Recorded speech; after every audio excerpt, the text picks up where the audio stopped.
मेरा तो अनुभव है। मैं गुजरात में काम करता था। हमारे यहाँ कच्छ डिस्ट्रिक्ट में अगर किसी अफसर को ट्रांसफर होता था तो उसके सारे कलीग उसको सबसे क्या तेरे सरकार से झगड़ा है क्या? क्या मुख्यमंत्री जी तेरे से नाराज है क्या? क्या तुम्हारा पॉलिटिकल कोई प्रॉब्लम है क्या? तुझे पनिशमेंट पोस्टिंग क्यों दिया गया? उसके साथ ही उसको टाइट करते थे। 2024 में हम फिर अक्टूबर नवंबर में मिलेंगे, फिजिकली मिलेंगे और हम इसका लेखा जोखा करेंगे। और मैं उस समय यहाँ ऑडियंस में बैठ करके आप में से 10 लोगों के सफलता की बातें सुनना चाहूंगा। मेरा तो अनुभव है। मैं गुजरात में काम करता था। हमारे यहाँ कच्छ डिस्ट्रिक्ट में अगर किसी अफसर को ट्रांसफर होता था तो उसके सारे कलीग उसको सबसे क्या तेरे सरकार से झगड़ा है क्या? क्या मुख्यमंत्री जी तेरे से नाराज है क्या? क्या तुम्हारा पॉलिटिकल कोई प्रॉब्लम है क्या? तुझे पनिशमेंट पोस्टिंग क्यों दिया गया? उसके साथ ही उसको टाइट करते थे और वो भी मानने लगता था मैं मर गया। लेकिन जब उस कच्छ डिस्ट्रिक्ट में भूकंप के बाद अच्छे अफसरों को लगाने की जरूरत पड़ी, सबको इंसेंटिव दिया गया, लगे करिए।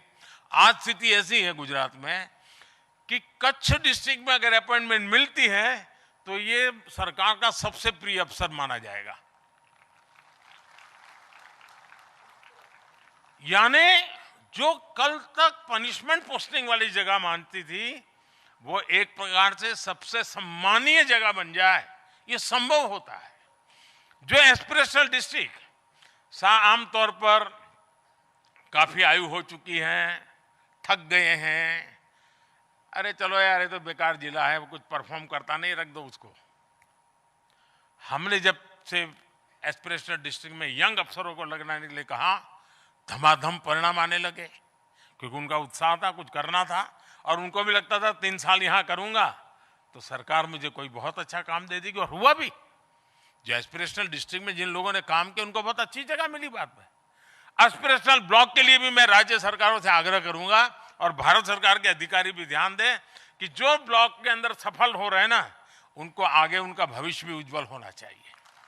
उन अफसरों का विशेष रूप से, ताकि उनके पास कुछ करने का जज्बा है, वो धरती पे परिणाम लाने वाले लोग हैं, उन टीमों को आगे बढ़ाना चाहिए, स्पेशली उनको एनकरेज करना चाहिए। दूसरा, आपने देखा होगा सरकार में एक परंपरा बदली है। पहले अपने यहां आउटपुट को ही एक प्रकार से काम माना जाता था। इतना बजट आया, वो बजट यहां गया, उसमें से इतना उधर गया, उसमें से उतना उधर गया, मतलब कि बजट खर्च हुआ। आउटपुट को ही हमारे यहां एक प्रकार से अचीवमेंट माना जाता था। आपने देखा होगा कि 2014 के बाद हमने सरकार का आउटकम बजट भी देना शुरू कर दिया। बजट के साथ आउटकम का रिपोर्ट देना शुरू किया और आउटकम के कारण क्वालिटेटिव चेंज बहुत बड़ा आया है। हम भी अपने ब्लॉक में देखें कि मैं जिस योजना के लिए पैसे लगा रहा हूं, मैं जिस योजना के लिए समय लगा रहा हूं, जिस योजना के लिए मेरे इतने अफसर काम में लगे हुए हैं, कोई आउटकम मिलता है कि नहीं मिलता है, और हमने उस आउटकम को पाने के लिए क्या करना चाहिए। साथियों, जितना महत्व कुछ लोगों को लगता है पैसे होंगे तो काम होगा, आप विश्वास कीजिए साथियों, मेरा बहुत लंबा अनुभव है। सरकार चलाना, इतना लंबा अनुभव बहुत कम लोगों को मिलता है जो मुझे मिला है।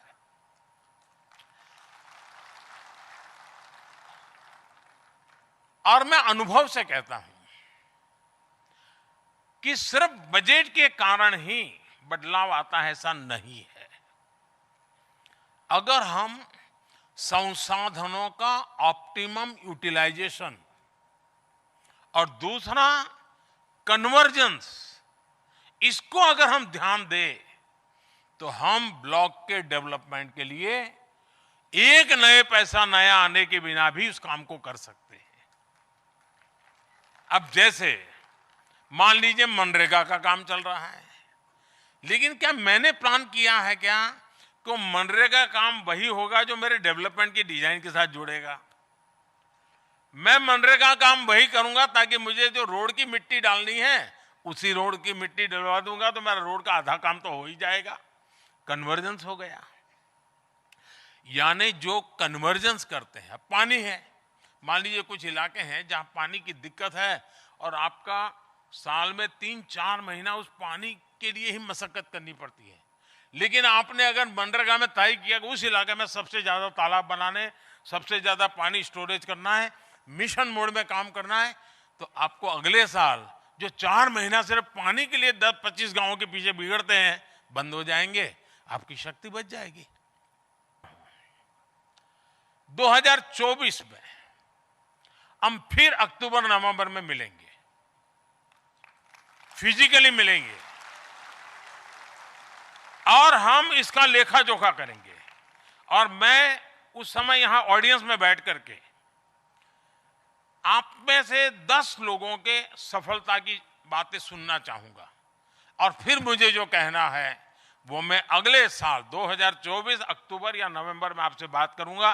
तब तक के लिए मैं आपके काम के लिए ज्यादा आपका समय नहीं लेता हूं, क्योंकि आपको ब्लॉक को जल्दी आगे बढ़ाना है, तो मुझे अब आपका समय नहीं लेना चाहिए।